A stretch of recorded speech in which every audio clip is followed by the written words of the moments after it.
He says, as events, phenomena that people interpret as miracles can be examined scientifically and historically, debates about interpretation notwithstanding, right? So that's an interesting claim. Like these things can be examined both scientifically and historically. Yeah.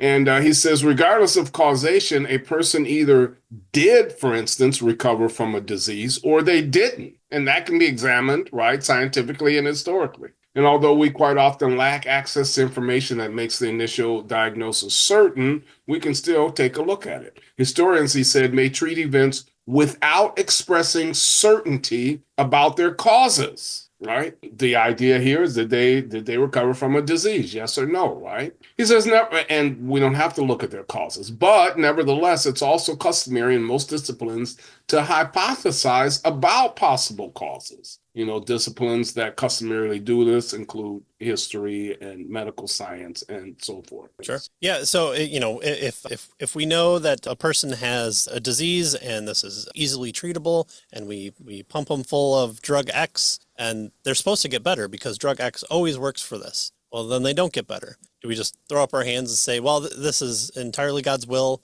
that this person should die because they're going against this, or have we missed something? So that's something, or vice versa, right? We don't say, well, let's throw off all of science or of the medical establishment because in this one area, what we thought was going to be the case wasn't the case. So we don't do that either. So again, that falsifiability that people always want to harp on tends to be something of a sticky wicket at times as well.